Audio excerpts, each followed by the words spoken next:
విక్రమార్క మనందరికీ తెలుసు. So senior నాయకులు, మంచి నాలెడ్జ్ ఉన్నటువంటి నాయకుడు, మంచి వక్త కూడా. సో అట్లాంటి మల్లు బట్టి విక్రమార్క గారు తెలంగాణ రాష్ట్ర ఉప ముఖ్యమంత్రి గారు నేను కూడా ముఖ్యమంత్రి పదవి ఆశించిన అని చెప్పేసి తన మనసులో మాటనైతే బయటపెట్టిండు. సో జనరల్గానే సర్పంచ్ అయినోడు ఎంపీటీసీ కావాలనుకుంటాడు, ఎంపీటీసీ అయినోడు జెడ్పీటీసీ కావాలనుకుంటాడు, జెడ్పీటీసీ అయిన వాళ్ళు ఎమ్మెల్యే కావాలనుకుంటారు, ఎమ్మెల్యే అయిన వాళ్ళు మంత్రి కావాలనుకుంటారు, మంత్రి అయిన వాళ్ళు ముఖ్యమంత్రి కావాలనుకుంటారు. ప్రతి ఒక్కరికి ఆశ అనేది ఉండడం సహజం. మనిషి అన్నాక ఆ ఆశ ఉండాలి, ఆశ కోసం పనిచేయాలి కూడా. ఒక లక్ష్యం అనేది ఉంటేనే మనం డైలీ ప్రోగ్రెసివ్గా మనం పనిచేయగలుగుతాం.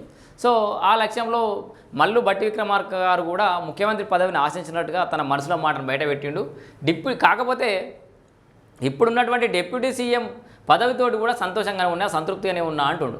సో అదేందో చూద్దాం ఒకసారి. బట్టి విక్రమార్క ఆసక్తికర వ్యాఖ్యలు, డిప్యూటీ పోస్టులోనూ సంతోషంగానే ఉన్నా, సీఎం పదవి ఆశించిన అని చెప్పేసి కూడా అంటుండు. సిఎల్పి లీడర్గా ఉన్నాడు కాబట్టి అప్పుడు సిఎల్పి లీడర్గా ఉన్నందుకు తాను సీఎం పదవిని ఆశించానని డిప్యూటీ సీఎం మల్లు బట్టి విక్రమార్క తన మనసులోని మాటను బయటపెట్టారు. ఓ మీడియా హౌస్కు ఇచ్చిన ఇంటర్వ్యూలో ఆయన మాట్లాడుతూ తాను ముఖ్యమంత్రి పదవిని ఆశించింది నిజమేనని చెప్పారు. కానీ అధిష్టానం ఇచ్చిన డిప్యూటీ సీఎం పదవితో సంతోషంగానే ఉన్నానని తెలిపారు.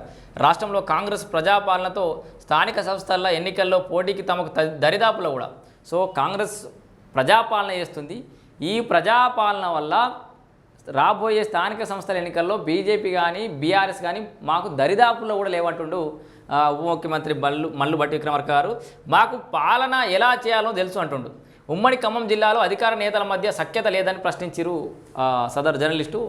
ఉమ్మడి ఖమ్మం జిల్లాలో అట్లాంటిది ఏం లేదు, తనకు పొంగులేటికి తుమ్మల రేణుకా చౌదరులతో ఎలాంటి కూడా విభేదాలు లేవని స్పష్టం చేసిండు. అదేవిధంగా బనకచర్ల ప్రాజెక్ట్ని ఎట్లా కట్టాలనో ఏపీకి తెలిస్తే దాన్ని ఎట్లా ఆపాలో మా తెలంగాణ సర్కారు తెలుసు అంటుండు.